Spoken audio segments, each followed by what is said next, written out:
Good morning student. आज मैं आपको स्टैंडर्ड 11 का चैप्टर 7 भारतीय अर्थतंत्र, ठीक है, उसके विषय में अपने चर्चा कर रहे हैं। उसमें आज अपने एक चैप्टर के विषय में, वैसे तो मैं ऑनलाइन में पढ़ा चुकी हूँ, पर आपने आज एक नए क्वेश्चन के विषय में पढ़ेंगे।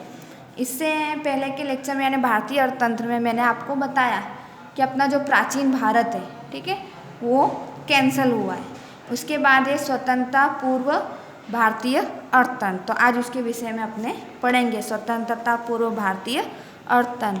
तो स्वतंत्रता पूर्व भारतीय अर्थतंत्र में अपने चर्चा करेंगे उसके जो परिणाम थे, अच्छे परिणाम और खराब परिणाम के विषय में अपने आज चर्चा करेंगे। जो परिणाम थे वो कितने थे? 13 परिणाम थे, ठीक है, जिसमें रेलवे, सड़क परिवहन, बैंक, सामाजिक ढांचा, कृषि, महसूल की दर, कर की ऊंची दर, चुंगी की विविध दरें, औद्योगिक नीति, आर्थिक शोषण, हस्तकला कारीगरों का शोषण, पूंजी निवेश का प्रवाह और विविध होम चार्ज का बोझ, इसके विषय में आज अपने चर्चा करेंगे। तो स्वतंत्रता से पूर्व भारतीय अर्थतंत्र। अब स्वतंत्रता से पूर्व भारतीय अर्थतंत्र में क्या, तो जो अपना भारत देश कब आज़ाद हुआ? 1947। तो 1947 से पहले अपने भारतीय अर्थतंत्र की स्थिति कैसी थी, उसके विषय में अपने चर्चा करेंगे। अब 1947 में अपने पता है कि 1947 में अपना देश भारत आज़ाद हुआ था, उससे पहले अपने देश पर अंग्रेज़ों का शासन था। तो उसके विषय में मैं आपको थोड़ा सा समझाती कि अंग्रेज़ों का शासन था तो वो किस तरीके से हुआ। तो मैं आपको आगे समझा चुकी हूँ कि अपना देश बहुत समृद्ध था, तो काफ़ी लोग आकर्षित हुए, जिसमें मुग़ल साम्राज्य, काफ़ी टाइम तक मुग़ल साम्राज्य लोगों ने शासन किया। उसके बाद जब मुग़ल साम्राज्य लोगों का शासन था तब काफ़ी सारी विदेशी प्रजातियाँ, जिसमें फ्रांसीस, डच, पुर्तगाल, अंग्रेज, ये सब लोग अपने देश में आए। किस उद्देश्य से आए? व्यापार के उद्देश्य से। अब व्यापार के उद्देश्य से वो अपने देश में आए तो उन्होंने क्या किया? व्यापार चालू किया। तो व्यापार चालू किया तो ये जो अंग्रेजी प्रजातियाँ आई थी, तो अपने जानते एक प्रजाति होती तो ठीक है, पर काफ़ी सारे लोग आते तो उनके बीच क्या होता है? घर्षण होता है, लड़ाई होती है। तो ये जो प्रजातियाँ आई थी फ्रांसीस, डच, पुर्तगाल और अंग्रेज, तो इनमें क्या हुआ? धीरे धीरे घर्षण चालू हो गया, लड़ाइयाँ चालू हो गई। तो उसमें जो सबसे सशक्त थी प्रजाति, नहीं तो जाति जो भी आई थी, प्रजा आई थी, वो लोग अपने देश में राज किए। तो इसमें जो अंग्रेजी प्रजा थी उसको ईस्ट इंडिया कंपनी का सहारा मिला, सपोर्ट मिला, तो जिससे उसने अपने देश पर क्या किया? शासन किया। और 1947 में अपना देश आज़ाद हुआ। 1947 में अपना देश आज़ाद हुआ तो उससे पहले जो अंग्रेज लोग शासन करते थे, तो उन लोगों ने अपनी सुविधा के लिए नहीं तो अपने देश का विकास करने के लिए उन्होंने काफ़ी सारे क्या किए? डिसीजन लिए, नहीं तो विकास किया अपने देश में। तो उससे क्या हुआ? हमारे देश को लाभ मिला, पर इस लाभ की अपेक्षा उन्होंने अपने देश का शोषण ज़्यादा किया। तो हम उसको परिणाम के रूप में बतला सकते हैं कि अच्छे परिणाम और खराब परिणाम, यानी जो विकास का तंत्र उन्होंने किया, जो भी कार्य किए अपने प्रोग्रेस के लिए, यानी ब्रिटिश सरकार ने अपने प्रोग्रेस के लिए जो कार्य किए वो हमारे देश के लिए भी अच्छे साबित हुए। तो हम उसको अच्छे और खराब परिणामों के यानी इस तरीके से अपने उसको विभाजित कर सकते हैं, बेच सकते हैं, 2 भागों में डिवाइड कर सकते हैं।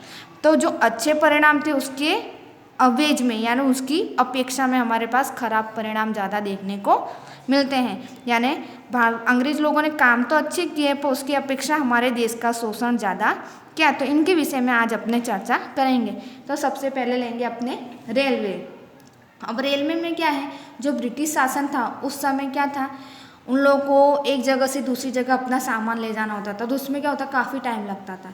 तो उन लोगों ने क्या की? रेलवे की शुरुआत की। अब रेलवे की शुरुआत कब हुई? तो आपको ये याद रखना कि रेलवे की शुरुआत ये अभी भी, और अगर आप आगे कोई भी एग्ज़ाम देते हो, एंट्रेंस एग्ज़ाम, नहीं तो कोई भी परीक्षा के लिए, नहीं तो कोई भी जॉब के लिए एग्ज़ाम देते हो, तब भी ये क्वेश्चन जैसे आता है, यानी MCQ टाइप क्वेश्चन है कि 16 अप्रैल 1853 में सबसे पहले रेलवे की शुरुआत हुई थी अपने भारत देश में, ठीक है।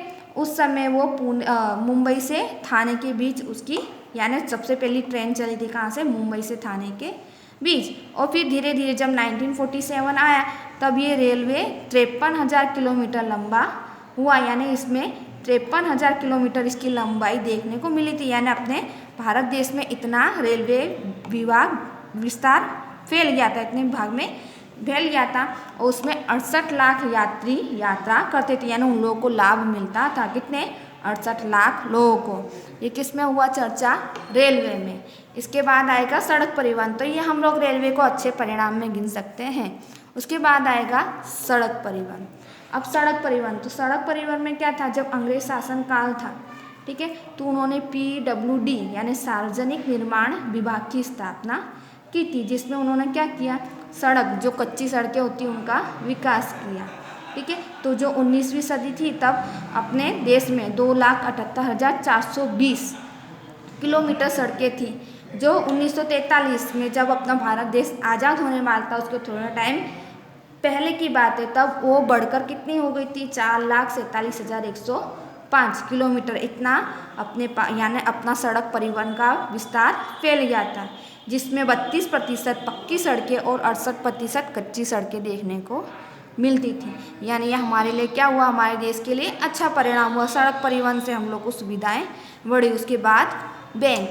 अब बैंक, तो बैंक का ज़्यादा अपने यानी विकास तो हुआ था, ठीक है। RBI की बैंक की स्थापना 1935 में हुई थी, जिसको हम लोग भारतीय रिजर्व बैंक बोलते हैं, जो अभी प्रख्यात है, उल्लेखनीय है, अभी हाल में हुए और उस समय में। पर सबसे पहली बैंक 1770 में निजी बैंक की स्थापना की थी, ठीक है, जो 1946 में बढ़कर कितनी बैंकें हो गई थी, 700 बैंकें हुई थी। यानी ये हमारे देश में बैंकों का विकास बढ़ा।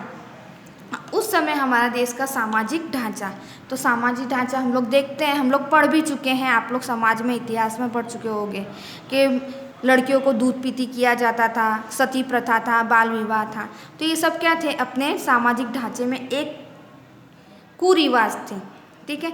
तो उन कुरिवाजों को दूर करने के लिए अंग्रेजों ने हमारी सहायता की, ठीक है। तो ये जो सहायता की, जो ये रिवाजों को हटाने में उन्होंने जो मदद की, तो वो क्या होता है, एक उल्लेखनीय माना जाता है, यानी उन लोगों ने हमारी मदद की, इस तरीके से गिना जाता। यानी हमारा सामाजिक ढांचा बहुत ही पिछड़ा हुआ था, तो उन्होंने उसमें हमारा काफ़ी सुधार किया। जो भी हमारे देश के लोग इस दूध पीती हुआ, सती प्रथा हुआ, इस रिवाज से लड़ने वाले थे, तो उनको ब्रिटिश सरकार ने मदद की। तो ये कैसा था, एक उन्मूलन था, वो कैसा था, उल्लेखनीय था। इसके बाद आता है कृषि। तो कृषि में क्या हुआ, ये सब तो हमारे अच्छे परिणाम में देखने को मिलता। कृषि इसके बाद अपने देखेंगे तो हमारा ज़्यादातर शोषण देखने को मिलता है, यानी हम लोग उसको बुरे परिणाम में भी जान सकते हैं। अब कृषि क्षेत्र में कैसा था, तो ब्रिटिश शासन था, तो वो क्या करता था, ऊंची दर से महसूल वसूल करता था, यानी जो लगान होता है, ठीक है। तो जमींदार जो होते थे वो महसूल वसूल करते थे, तो वो ऊंची दर पे महसूल वसूल करता था। तो जो किसानों को प्रोत्साहन मिलना चाहिए वो नहीं मिलता था, जो किसान खेत करता था उनको उनका हक नहीं मिलता था और उनका शोषण होता था। तो इससे क्या हुआ, जैसे उनको महसूल दर ज़्यादा भरना पड़ता था, तो कभी अकाल पड़ता है, कभी कुछ होता है, तो वो लोग को क्या करते, वो कर भर नहीं पाते थे। जो किसान थे वो कर नहीं भर पाते थे, तो उनसे उनकी ज़मीन छीन ली जाती थी, तो वो क्या हो जाता, किसान अपने ही खेत में मजदूर बन जाते थे। तो जब वो ऋण नहीं भर पाते थे, तो उनको जैसे बुवाई के लिए बीज चाहिए, वो सब उनको मिलता नहीं था। तो जो किसान थे उनकी स्थिति कैसी हो गई, दयनीय हो गई, उनका अत्यधिक शोषण होने लगा, तो वो गरीब से और गरीब होने लगे। इसके बाद आएगा महसूल दर। अब महसूल की दर, तो ईस्ट इंडिया कंपनी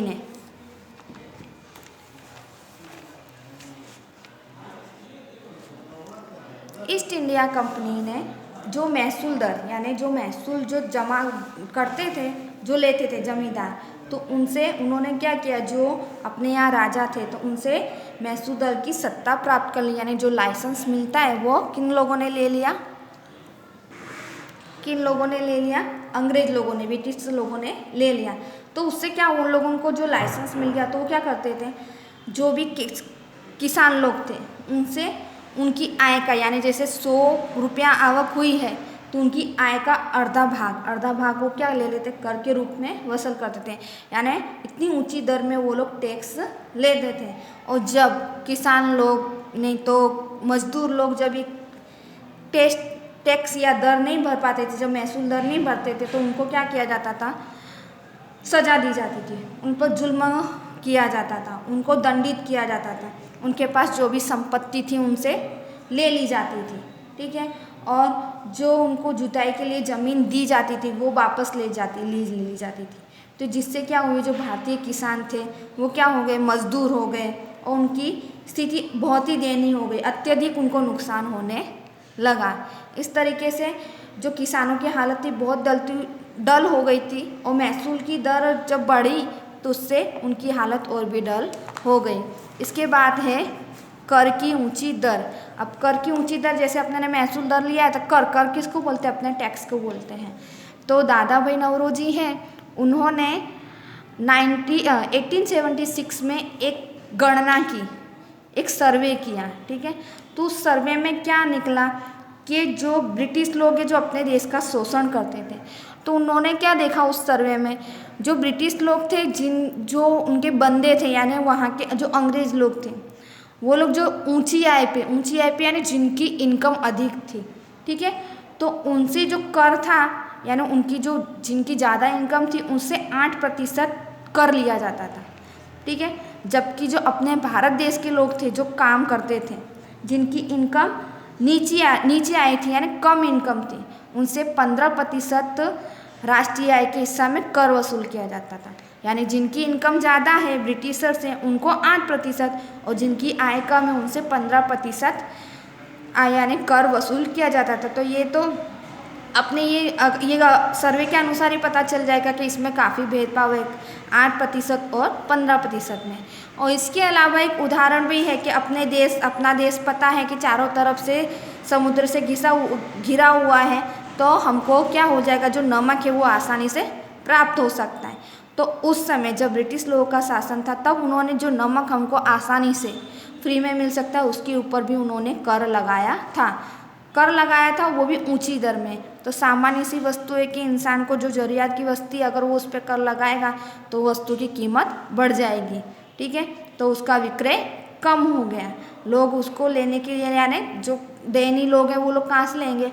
तो उस समय इस ऊंची दर के कर को हटाने के लिए, नहीं तो उसका जो भी है तो उसका किसने, गांधी जी ने विरोध किया और गांधी जी ने दांडी कूच की यात्रा निकाली और उन्होंने वहाँ अपने दांडी कूच की यात्रा निकाली। तब जब वो समुद्री किनारे पे गए तो उन्होंने अपने हाथ में एक चुटकी भर नमक लेके बोला मैंने नमक का कानून तोड़ दिया। तब से इस नमक पर दर का जो ऊंची दर पे कर लगता था वो कम हो गया, नहीं तो नहीं के बराबर हो गया। यानी कर की ऊंची दर में ये देखने को मिलता है, जैसे सर्वे के अनुसार दो लोगों में सर्वे के अनुसार विभाग देखने को मिलते हैं, जैसे विदेशी लोगों से 8% और अपने देश के लोगों से 15% और जो नमक पर कर डाला था वो। इसके बाद है चुंगी की विविध दरें। अब चुंगी की विविध यानी उसको अपने जकात भी कहते हैं, चुंगी को अपने क्या कहते हैं, जकात भी कहते हैं। अभी चुंगी की विविध है तो चुंगी जकात का दर कहाँ लगता है, तो जब कोई भी सामान अपने देश से आयात या निर्यात होता है, यानी आयात और निर्यात पर जो भी कर लगता है उसको हम लोग चुंगी का जकात, आता है तो भी और जाता है तो भी। तो ईस्ट इंडिया कंपनी है, ईस्ट इंडिया कंपनी के कारण अंग्रेज लोग ज़्यादा विकसित हुए थे। तो ईस्ट इंडिया कंपनी उसने मुगल बादशाह के पास से 1716 में मंजूरी प्राप्त कर ली। क्या मंजूरी प्राप्त कर ली कि जो चुंगी जकात है उस पर उनको माफ़ी मिल जाए, यानी माफ़ी मिल गई उनको कि उनको भरना पड़ेगा नहीं। और इसके विपरीत जो अपने भारत देश के लोग थे तो जो विदेश अलग अलग प्रदेशों में जाते थे उनको वहाँ जकात नहीं तो चुंगी भरनी पड़ती थी। जैसे फॉर एग्जांपल मैं आपको समझा सकती हूँ कि जो भारत के देश थे तो वो सूती कपड़े, जो कॉटन के कपड़े होते हैं तो उसका निर्यात करते थे, निकाल करते थे, तो उनको 15% चुंगी भरनी पड़ती थी, जकात भरनी पड़ती। और जो ब्रिटेन के लोग थे तो वो उनके यहाँ से जो कपड़े आते थे उनको 25 यानी 20.5 2.5% ही चुंगी जकात भरनी पड़ती थी। तो इस तरीके से क्या हुआ, भेदभाव हुआ, कहाँ 15% और कहाँ 2.5%। तो उससे क्या हुआ, जो कपड़े के उद्योग थे वो बर्बाद हो गए। क्यों बर्बाद हो गए, क्योंकि उनको जकात ज़्यादा भरनी पड़ती थी। जकात ज़्यादा बढ़ेंगे तो वस्तुओं के भाव बढ़ेंगे। तो इस तरीके से अपने जो भारत देश के उद्योग थे उनका क्या हुआ, विनाश हुआ, नहीं तो नष्ट हुए नहीं तो कम हो गए, अवनति की ओर पर जाए। इसके बाद आएगा औद्योगिक नीति, यानी कृषि के बाद हमारे औद्योगिक नीति, उद्योग पर भी अंग्रेजों की असर देखने को मिली। इसके बाद है औद्योगिक नीति। तो औद्योगिक नीति को जब अंग्रेज लोग थे तब 1750 से लेकर 1830 तक हमारे यानी औद्योगिक क्रांति देखने को मिलती है। उस समय जब अंग्रेज लोग थे तो उस समय में जो ईस्ट इंडिया कंपनी है उन्होंने इसकी शुरुआत की थी। 1858 में उन्होंने क्या किया, जो अधिकांश हिस्सा था अपने देश का, जो अधिकांश हिस्सा था वो किसके पास आ गया था, ब्रिटिशरों के पास आ गया था, यानी उनका शासन वहाँ चलता था। तो उनका शासन वहाँ चलता था तो वो क्या करते थे, जो ब्रिटिश शासन का शासन था तब उस समय जो भारतीय क्षेत्र के लोग थे तो ब्रिटेन की जो उत्पादित वस्तुएं थी वो क्या करते थे, अधिक से अधिक बेचने की नीति अपनाई। अधिक से अधिक बेचने की नीति किस तरीके से अपनाई, तो क्या करते थे, जो भारतीय उद्योग थे, जो लोग वस्तुएं बनाए तो उनको क्या करते थे, उनके विकास के मार्ग में क्या करने लगे, पीछे बढ़ने लगे। यानी क्या करते थे, जो भी यहाँ उद्योग धंधे हो गए वो नष्ट हो गए, तो वो क्या करने लगे, जो खेती थी ना उससे कच्चा माल था वो कम भाव में लेते थे और उसका प्रोडक्शन अपने देश में कर कर यहाँ फिर महंगे भाव में बेचते थे। तो इससे क्या हुआ, जो अपनी औद्योगिक नीति थी वो कैसे हुई, नष्ट हुई। नहीं तो यहाँ के श्रमिक थे वो बेकार हुए, यहाँ के उद्योग धंधे हुए वो क्या हो गए, नष्ट हो गए, और श्रमिक थे वो क्या हो गए, बेकार हो गए। इसके बाद अपने नेक्स्ट टॉपिक आएंगे आर्थिक शोषण। अब आर्थिक शोषण में क्या देखने को मिलता है कि ब्रिटिश अर्थतंत्र है वो बहुत ही मजबूत हो गया। ठीक है, यानी ब्रिटिश सरकार का एक उन्होंने बहुत मजबूत हो गया तो वो कोई ना कोई व्यूह रचना बनाती रहती थी कि हम किस तरीके से इस देश का शोषण करें। तो उन्होंने एक व्यापार नीति बनाई। तो उन व्यापार नीति में क्या करते थे वो, जैसे मैंने बताया कि उनको अधिक से अधिक फ़ायदा चाहिए होता था, तो क्या करते थे, अपने यहाँ जो भी खेती होती थी किसानों से, तो क्या करते थे, उन लोगों से कच्चा माल क्या करते थे, कम कीमत पर ले लेते थे। यानी व्यापारीकरण की नीति अपनाई, बच्चों को किसानों को सेटिस्फाइड इनकम देकर यानी वो कम भाव में लेते थे और फिर क्या करते थे, उनको अपने देश में ले जाकर अनुकूल वस्तुएं, जैसे हमारे देश में जो वस्तु की ज़्यादा डिमांड है वो वहाँ से बना के लाते थे और यहाँ ज़्यादा कीमत पर बेचते थे। तो इससे क्या होता था, लोगों का आर्थिक शोषण होता था, क्योंकि अपने देश के वो हो गए तो अपने देश के कारीगर बेकार हो गए, तो वो लोग तो अपनी वस्तु प्रोडक्शन नहीं होगा तो वो बेचेंगे कहाँ से। तो क्या करते थे, अपने यहाँ से सस्ते में ले जाते थे और वहाँ से ला के यहाँ महंगे भाव में बेचते थे, यानी कच्चा माल उनको मिलता रहता था और वो किसी को अपने व्यापार में जोड़ लेते थे कि हाँ हम आपको इतनी इनकम देंगे, आप हमको ये प्रोडक्शन कर कर दो। इस तरीके से क्या हुआ, आर्थिक शोषण बढ़ने लगा, यानी किसानों को उद्योगों का आर्थिक शोषण बढ़ने लगा। इसके बाद अपने नेक्स्ट टॉपिक लेंगे हस्तकला कारीगरों का शोषण। हस्तकला यानी जो हाथ से कारीगर काम करते थे, तो उद्योग कृषिकों पर, उद्योगों पर, श्रमिकों पर, इन सब पर ब्रिटिश का अपने ने यानी देख लिया प्रभाव कि कैसा प्रभाव था। इसके बाद है हस्तकला कारीगरों का शोषण, यानी जो हाथ से काम करते थे वहाँ पर भी ब्रिटिशरों ने काफ़ी भेदभाव किया और उन पर जुल्म किया। तो हस्तकला थी जो ईस्ट इंडिया कंपनी, तो क्या करते थे, अधिक प्राप्त कर, यानी पता है कि जो ब्रिटिश गवर्नमेंट थी वो हमारे देश से क्या अधिक आय प्राप्त करने के लिए, यानी हमारे देश को नष्ट करने के लिए यहाँ आए थे। तो वो क्या करते थे, जो हस्तकला कारीगर थे तो उनसे अब खुद माल खरीद लेते थे, यानी कम कीमत पे उनसे माल खरीद कर, और भी 15 से 40%, यानी जैसे अपने कारीगरों से 15 से 40% कम कीमत में खरीदते थे और फिर उसको ज़्यादा कीमत पर बेचते थे। तो जो कारीगर थे उनको जो कीमत मिलनी चाहिए वो कीमत नहीं मिलती थी।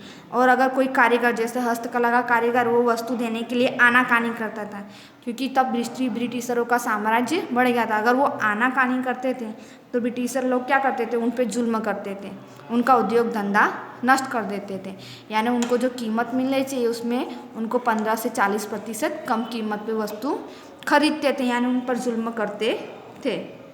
इस तरीके से हस्तकला कारीगरों का जो यानी शोषण हुआ और उनका उद्योग नष्ट हुआ। उसके बाद आएगा पूंजी निवेश का प्रवाह।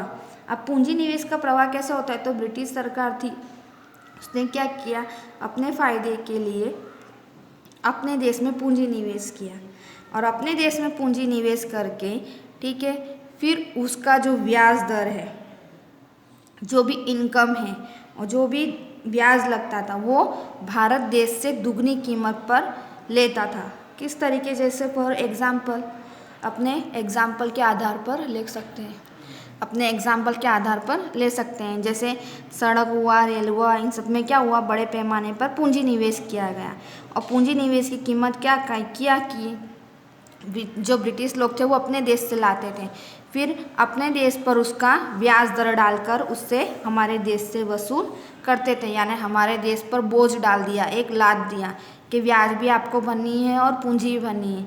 इस तरीके से जो भी शिक्षण में जो भी डालते थे पैसे, तो उसमें क्या करते थे, जो ब्रिटिश अधिकारी थे तो उनको अच्छा शिक्षण मिलता था और अपने उनके खुद के काम के लिए अपने देश के लोगों को शिक्षित किया और अपने यहाँ नौकरी पर रखते थे, कम कीमत की नौकरी पर, यानी कम सैलरी की कीमत पर नौकरी रखते थे। और ये जो भी पूंजी निवेश करते थे, जैसे पढ़ाई में, सड़क में, रेलवे में जो भी पूंजी निवेश करते थे तो वो अपने देश से करते थे, फिर अपने हमारे देश यानी वो खुद के ब्रिटिश से देश से करते थे, फिर हमारे देश से पूंजी निवेश लेते थे और उस पर ब्याज भी डालते थे। इस तरीके से हमारे भारत देश पर यानी बोझ डाल दिया, यानी पूंजी निवेश का प्रवाह था वो प्रोग्रेस के लिए था, पर उसका बर्डन भी हमारे देश पर देखने को मिलता है। इसके बाद है विविध होम चार्ज का बोझ। विविध होम चार्ज के बोझ में कैसा था, यानी अलग अलग चार्ज पर, यानी भारत को ब्रिटिश हुकूमत का प्रशासन चार्ज था उसका भी चुकाना पड़ता था। किस तरीके से, जैसे ब्रिटिश के लोग हैं जो हमारे यहाँ नौकरी कर रहे हैं, ठीक है, तो वो अधिकारियों का वेतन, ठीक है, जो लोग निवृत्त हो गए यानी जो रिटायर हो गए उनकी पेंशन, सेना का खर्च, भत्ता, ठीक है, इन सब का क्या करना पड़ता था, जो भी इनकम थी वो हमको भारत देश को लोगों को देनी पड़ती थी। जो ब्रिटिशर्स थे वो हमारे यहाँ काम करते थे तो उनकी जो सैलरी होती थी, जो पेंशन होती थी वो कौन देता था, भारत देश के लोग देते थे। जो कर्ज था वो, उसका ब्याज, इस सब का भुगतान भारत देश को करना पड़ता था, जिससे ये विविध होम चार्ज के बोझ के कारण जब 1924-25 था तब हमारे देश का यानी हमारे देश पर कर्ज था 23 लाख पाउंड, ठीक है, और जो 1945 में बढ़कर 1350 लाख पाउंड जितना हो गया है ना। हमारे भारत देश की स्थिति एकदम गरीब कर दी, यानी इन सब के कारण हमारा भारत देश कैसा बनता गया, गरीब से गरीब बनता गया और इंग्लैंड के लोग धनी बनते गए। फिर अंत में 15 अगस्त 1947 में हमारा भारत देश आज़ाद हुआ। पर जब हमारा भारत देश आज़ाद हुआ तब हमारे देश की हालत इंग्लैंड की तुलना में इतनी गरीब और इतनी दयनीय हो गई कि हमारा देश समृद्ध होते हुए भी असमृद्ध हो गया, यानी गरीबी कक्षा में आ गया। इसके बाद जब हमारा भारत देश आज़ाद हुआ तो उसके बाद स्वतंत्रता के पश्चात जो भारतीय अर्थतंत्र देखने को मिलता है उसके बारे में हम लोग नेक्स्ट टॉपिक में चर्चा करेंगे। आज यहीं फिनिश करते हैं, यानी मैंने आपको 13 टॉपिक के बारे में समझाया है। इसके बाद यानी ये स्वतंत्रता से पहले का है, अब स्वतंत्रता के पश्चात भारतीय अर्थतंत्र के विषय में मैं आपको नेक्स्ट चैप्टर में समझाऊंगी। ये चैप्टर यहीं फिनिश करते हैं। अस्तु।